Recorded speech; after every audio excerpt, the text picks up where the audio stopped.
Uno de los aspectos positivos del referendo consultivo ha sido el que el tema de toda la región de Guayana Esequiba vaya a los colegios, al pueblo, sobre todo a los consejos municipales y se conozca un poco la historia de lo que ha pasado desde 1814, que estuvieron allí los ingleses heredando a holandeses en una pequeña parte del territorio que después inclusive reconocían en los mapas ingleses de lo que es la Capitanía de Venezuela de 1777 como válido, que era territorio nuestro, venezolano. Y bueno, hay el famoso laudo arbitral de 1899, que Venezuela lo considera nulo y rito, y la reafirmación del Acuerdo de Ginebra de 1966. Por eso en Brújula Internacional hemos tratado de acercarnos desde todo punto de vista. Y ahora tenemos a un productor, Mauricio Oderman, director y productor de cine además, que por familia ha estado un poco vinculado a todo esto y en su última película toca precisamente el territorio, la razón de ser de Venezuela en esa zona y es un extraordinario acercamiento. Me decía Mauricio que también el abuelo tiene que ver en esto, ¿no? Sí, estuvo junto con Funes defendiendo el territorio de Bolívar cuando unos batallones ingleses en comienzo del siglo XX irrumpieron en el estado Bolívar y él con un grupo de indios y grupos de trabajadores frenaron esa entrada de ese batallón. Mi padre nació en Puerto España por esa causa. Además él nació en Trinidad, pero fue exilado por Juan Vicente Gómez, ¿no? Pero a petición del Reino Unido. El embajador del Reino Unido le pidió que los llevara preso, pero Gómez no pasó el Orinoco. Ellos se hicieron fuertes en el Orinoco y después eso se fue disolviendo, ¿no? Hay unas situaciones en la Guayana que la gente no conoce. Y bueno, yo por casualidad del destino este año, como te estaba diciendo, estaba estrenando la película Casa Coima. Que es un sitio donde nace la libertad, dices tú, ¿no? The Beginning of Freedom, porque en 1817 comienza la verdadera Tercera República, que es la república que estamos viviendo, porque esa es la república que vivimos hoy, y Bolívar libera a Guayana, y Guayana era la Capitanía General de Venezuela que conformaba todo ese territorio. Yo a veces digo, ¿por qué tanto enredo en la cosa si cuando Bolívar libera a Guayana, el Esequibo era un pedazo, era el pedazo de Guayana hasta el Amazonas? De hecho, Bolívar instruye a nuestros diplomáticos en Londres que una queja de que estaban avanzando hacia el territorio venezolano y que eso era la vieja provincia de Guayana, ¿no? Claro, una de las cosas que a veces yo critico el desarrollo político de General Páez es que él derrumbó toda esa conexión que tenía Bolívar, Luis López Méndez y Andrés Bello como diplomáticos con el Reino Unido, que nunca pudo hacerlo oficial para no tener una confrontación con el Imperio Español, porque hubiera habido una guerra mundial en esa época. De hecho, fíjate que es interesante, en 1899 estaba viendo que algunos municipios en La Grita, Monseñor Jáuregui hizo todo un manifiesto, por ahí me llegó en estos días, de los paisanos algirenses, pero también Tolstoy habla de que antes, con el conflicto de Estados Unidos e Inglaterra por el Esequibo precisamente, porque Estados Unidos es quien nos defiende, pero no nos dejan a nosotros ir al juicio. Y Tolstoy dice que estuvieron a punto de una guerra porque Estados Unidos no quería que ningún imperio viniera a América Latina con su visión imperial, por supuesto. Claro. Y entonces es un juego bien complicado. Y tú en la película Casa Coima también es una referencia también a la historia muy importante. Claro, una de las cosas que es Casa Coima, que yo le preguntaba a muchos venezolanos y no tienen idea, es una de las cosas que me entristece a mí, manejar este territorio del Esequibo y no tener información, es que Bolívar hizo su primer delirio en la laguna de Casa Coima, cuando estaba bajando, que fue rodeado por tropas, y él tuvo que pasar 9 horas debajo del agua, sumergiéndose para poder sobrevivir. Ese fue el momento más peligroso de la vida de Bolívar, que casi nadie conoce. Y cuando sale, declama en el delirio toda la ruta libertadora. Bolívar liberó Angostura como comandante, que tomó la estrategia completa él solo, y cuando libera Guayana, Guayana era desde la Guayana británica, esa era la frontera, hasta el Amazonas, que era mucho más grande el Amazonas. No, si veía en la historia, algunos historiadores hablan de que era una gran isla fluvial, Exacto. entre el río Amazonas y el río Orinoco, todo eso era el Esequibo para nosotros en esa época. Completo. Entonces yo a veces me pregunto por qué no se menciona ese momento de Bolívar en 1817 cuando nos anexamos, o sea, cuando se crea el territorio de Guayana como un estado, el octavo estado, ¿no? Esta mañana, no sé si se me puede permitir Dilo. hablar de Bailey, me extrañó la crítica que hizo a María Corina Machado cuando ella defiende el Esequibo, y yo digo una cosa, nosotros no tenemos por qué estar diciendo que el Esequibo es nuestro porque eso está en la Constitución. Nuestra Carta Magna y nuestro contrato social. Todas las constituciones venezolanas. Sí, todas, desde el comienzo. Y el contrato social que nosotros aceptamos cuando nacemos nos determina que nosotros somos dueños de lo que pertenecía al Reino de España, que pasa a independencia, y que es doctrina no solamente en América, sino que me decía un profesor africano que da clase en Ginebra, que ahora asesora la elección venezolana, que en África muchos estados traen ese principio del ultimocietis juris, ahora que están dividiendo fronteras porque ha sido más tarde la descolonización.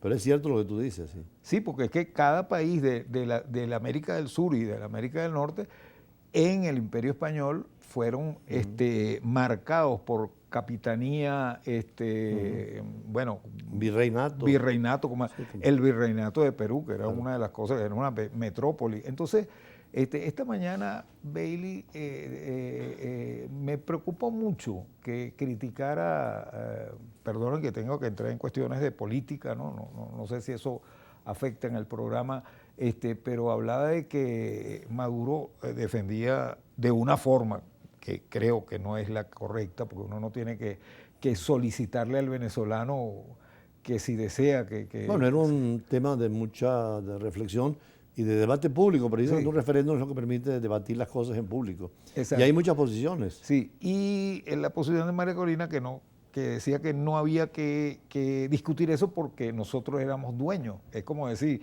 si voy a un tribunal a pelear una casa, es porque la casa es mía. Claro. Entonces, así somos los venezolanos, ese es nuestro. Y mira, fue una casualidad cuando explotó todo esto. ¿Tú no habías pensado en eso en la película cuando la haces? No, tengo 5 años haciendo la película y no estaba preocupado por eso. Pero tenías un sentimiento de pertenencia a ese territorio a nosotros. No, es que todo ya yo lo conocía como historiador audiovisual que soy, ya yo conocía todo el estamento del territorio venezolano, que más bien hemos perdido mucho territorio, teníamos más de 1 millón. Claro. En la Guajira teníamos una parte que perdimos, en el Amazonas Colombia, otro, abajo en Brasil perdimos. Era una especie de país redondo, sí. Sí, y nos han ido recortando. Claro. Entonces, yo también a veces, y la posición de Páez cuando tuvo el conflicto con Bolívar lo hizo mucho daño porque nos alejó al Reino Unido, que yo siempre he dicho... Había participado en la independencia inclusive, con batallones. 7 años. Bueno, cuando yo hablo de 5.000, 7.000 hombres, entonces hay historiadores que pegan un grito y le digo, no, pero es que sucedió. La batalla de Carabobo, uno de los grupos más importantes fue el batallón de rifles de Carabobo con Rourke, Tower. Claro, las potencias tenían su juego de la época. Sí. De hecho, Miranda fue a Rusia a pedir ayuda porque precisamente quería que Rusia no... Y de hecho, Catalina tenía la intención, pero no quería molestar a España porque la quería de aliada. Entonces, lo internacional juega mucho en esto. Sí. Como ahora, las potencias tienen interés en lo que esté pasando en Guyana. Claro, y yo voy a decir algo.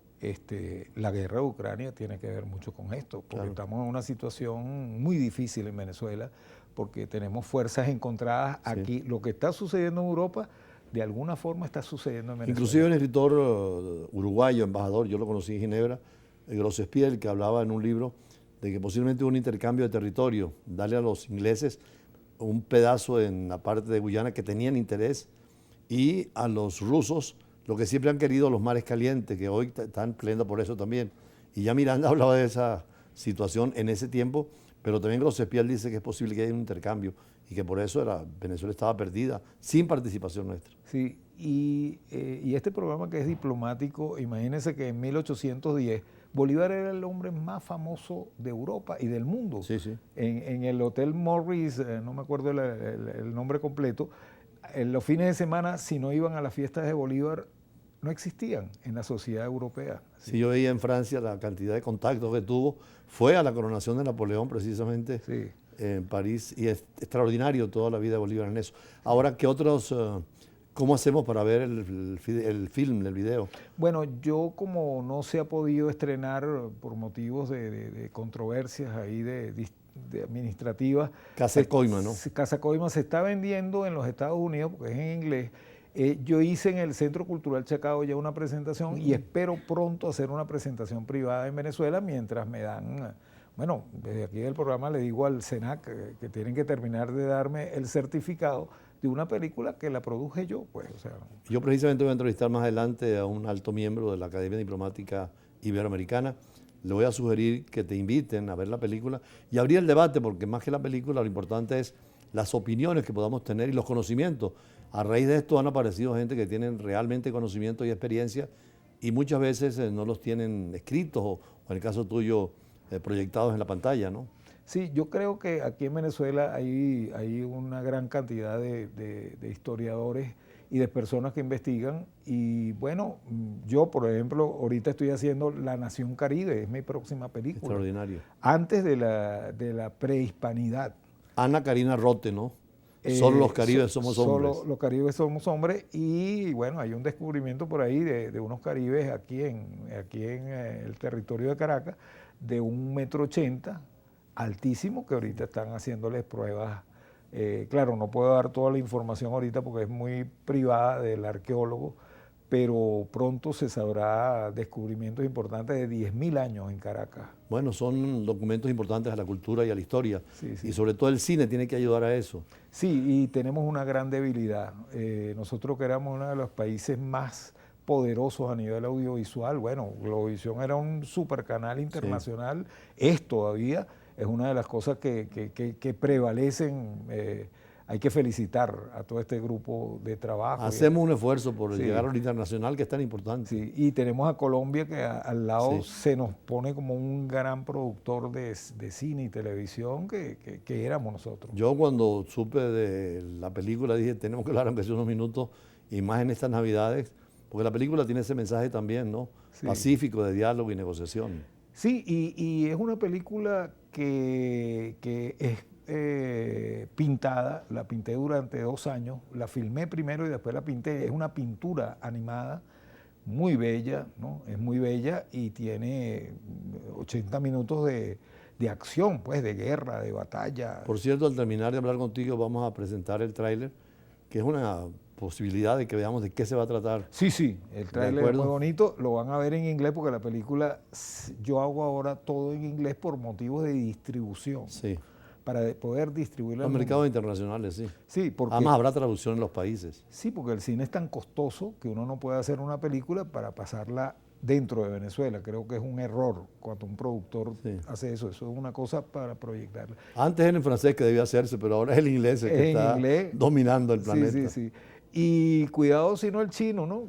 Hay que aprender un poco de chino porque también ya las proyecciones es que va a ser el idioma obligado para los negocios y para las transacciones. Y yo creo que ahorita lo es. El mundo en este momento, y creo que es interesante hablarlo en este programa, yo que estudio un poco la cuestión militar, el mundo ahorita está ya definido en 2 bloques, ¿no? Y hay que estar claro en eso, de que los pasos que tienen que dar los países como la América, son muy cuidadosos porque estamos como en un polvorín en este momento. A ver si hacemos un film sobre Tucídides, el historiador que narra la guerra entre Esparta y Atenas en la guerra del Peloponeso, donde decía prácticamente eso, cómo las potencias van jugando y dialécticamente enfrentándose y vienen los conflictos y las guerras. Claro, y la diplomacia. Afortunadamente los americanos están yendo a China y están negociando, tratando de calmar la situación. Sí, sí, yo me preocupo porque hay una crítica muy fuerte a los Estados Unidos en este momento y veo que es una situación muy delicada de los americanos de moverse con cuidado de no romper los vasos de vidrio, ¿no? Con que están. Guyana es una de esas situaciones en donde todas las potencias tienen intereses. Hay que ver, por eso el referéndum y sobre todo lo que se hizo en torno a la cultura, la información. Y tú con la película ayudas también precisamente al conocimiento y a la parte estética de esa zona, la visión del cine, qué interesante es. Sí, y hay otra cosa que no entendemos nosotros, la importancia de Venezuela. Si el estrecho de Hormuz es trancado en este momento, el 30% del petróleo de donde se puede sacar para Occidente es en Venezuela. Ese punto también está para una película, todo lo que es en Irán y el conflicto con los árabes y el estrecho de Hormuz, que efectivamente un pequeño barco trata el 40 o el 50% del petróleo que sale a Occidente y también al Asia. Así que agradecido con Mauricio Dermán. Vamos a ver al final parte de lo que es esa película, que es el tráiler, y seguimos con la política, el derecho y las relaciones internacionales y la agenda diplomática del día. Ya regresamos.